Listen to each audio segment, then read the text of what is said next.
E aí, pessoal, tudo bem? Sejam muito bem-vindos ao primeiro vídeo da nossa série sobre conceitos básicos em eletrocardiografia. Lembrando que esses vídeos acompanham o nosso livro eletrônico do intensivo de ECG, o e-book, e você pode baixar o e-book no link da descrição desse vídeo. Baixa lá que você tem acesso à apostila teórica, onde eu explico em detalhes esses conceitos e outros também. E você pode baixar os eletros práticos também que vamos discutir ao longo das séries aqui nos vídeos. E lá você também pode imprimir esses eletros e acompanhar toda a resolução dos eletros e o conteúdo teórico também.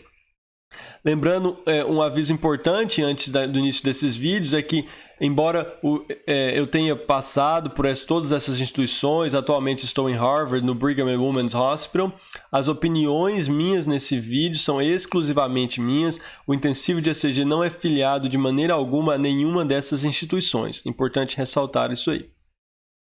Então, a gente vai falar aqui sobre o potencial de ação. Vamos começar a nível celular. Então, no coração, nós temos os miócitos, as células cardíacas, e assim como outras células no corpo, elas têm gradiente de concentração transmembrana. Então, íons, alguns deles são predominantemente, estão predominantemente no meio intracelular e outros predominantemente no meio extracelular. E o gradiente de concentração de íons causa um gradiente elétrico entre o meio intracelular e o meio extracelular. Em uma fase de repouso, o meio intracelular ele é negativo em relação ao meio extracelular. E aí, de repente, eventualmente, as células cardíacas elas atingem um certo limiar de ação, quando o potencial de membrana se torna vai em direção a positivo e atinge um certo limiar de ação, despolarizando a célula. Então, nesse momento, a célula passa por uma transição rápida de íons do meio intracelular para o meio extracelular ou vice-versa. E aí, nesse momento, então, ela fica com potencial transmembrana positivo, porque tem um influxo de carga positivas na célula. E depois a célula se repolariza, tá bem? Voltando então ao seu estado de base, geralmente pelo efluxo de íons aí de potássio, tá joia?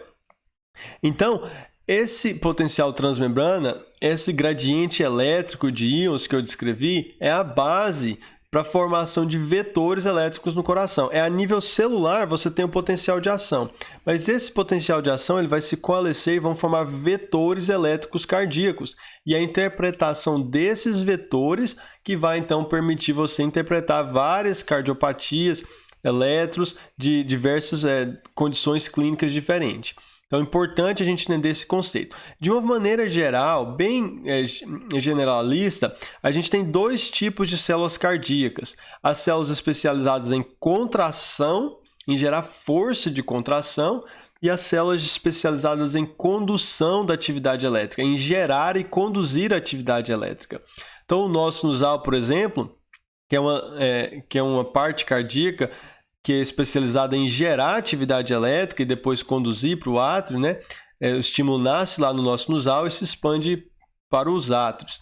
Então, lá, o potencial de ação tem esse formato, enquanto nos miócitos ventriculares, as células de contração, tem mais esse formato do potencial de ação aqui. Tá bem?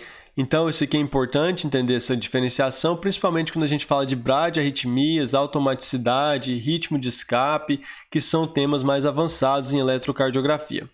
Aí, a nível celular, a gente tem esses potenciais de ação. Mas essas células, essa atividade elétrica celular, ela se coalesce quando grupos de células fazem a mesma coisa ao mesmo tempo. Então, as células atriais, por exemplo, elas vão se despolarizar juntas, vão se repolarizar juntas. Ventrículos, o ventrículo também faz a mesma coisa. Então, quando várias células, grupos celulares fazem a mesma atividade elétrica ao mesmo tempo, o potencial de ação delas está sincronizado, então você vai ter atividade elétrica, vetores elétricos que se formam. E esses vetores, eles têm três propriedades, como os outros vetores. Eles têm direção, intensidade e duração. É a interpretação dessas três propriedades dos vetores elétricos cardíacos que vão manifestar-se no eletrocardiograma. A interpretação desses vetores ajuda a gente a identificar um eletro normal, alterações no eletrocardiograma. Então, aqui eu desenhei, por exemplo, um vetor no ventrículo esquerdo, a despolarização do ventrículo esquerdo, e esse vetor, então, ele tem essa direção, de cranial para caudal, de cima para baixo, e da direita para a esquerda, o vetor indo em direção ao ventrículo esquerdo. Todos esses vetores cardíacos têm direção, intensidade e duração. É a interpretação dessas três propriedades que permite a gente, então, identificar as patologias no eletrocardiograma. Como assim? Os vetores estão acontecendo a todo instante, estão acontecendo no coração dos pacientes, enfim, e aí a gente vai colocar na superfície desses pacientes eletrodos no tórax, que são condutores metálicos capazes de perceber, tá certo? De conduzir, diga-se assim, essa atividade elétrica desses vetores elétricos. Então, esses eletrodos vão captar, vão identificar a atividade elétrica, e aí o sinal elétrico vai se passar por um processamento no equipamento, no software do eletrocardiograma, onde ele vai ser amplificado, filtrado, digitalizado e impresso. Aí você tem um eletrocardiograma impresso na sua mão. Mas repare que isso começou a nível celular, com potencial de ação. Aí grupos de células estão fazendo a mesma coisa ao mesmo tempo. Isso gerou vetores elétricos. E esses vetores elétricos, então, eles têm essas três propriedades: direção, duração e intensidade. E a gente vai, então, identificar isso no eletrocardiograma. Então, imagine, olhem esse eletro aqui. E então a gente vai aprender aqui agora que essas três propriedades, direção, intensidade e duração, estão representadas no elétron. A propriedade de duração está representada no eixo horizontal. O eixo horizontal do elétron é a velocidade do papel, então é o componente de tempo, quanto tempo dura cada vetor. Então o QRS, a gente vai aprender mais para frente, que é a despolarização ventricular. Quanto tempo dura ele? A gente vai olhar no eixo horizontal, porque é lá que está representada essa propriedade dos vetores elétricos. No eixo vertical, a gente tem amplitude, intensidade de cada vetor, medido em milivolts. E como que faz, então, para a gente identificar a terceira propriedade, que é a direção? Eu falei de duração no eixo horizontal, intensidade ou amplitude no eixo vertical.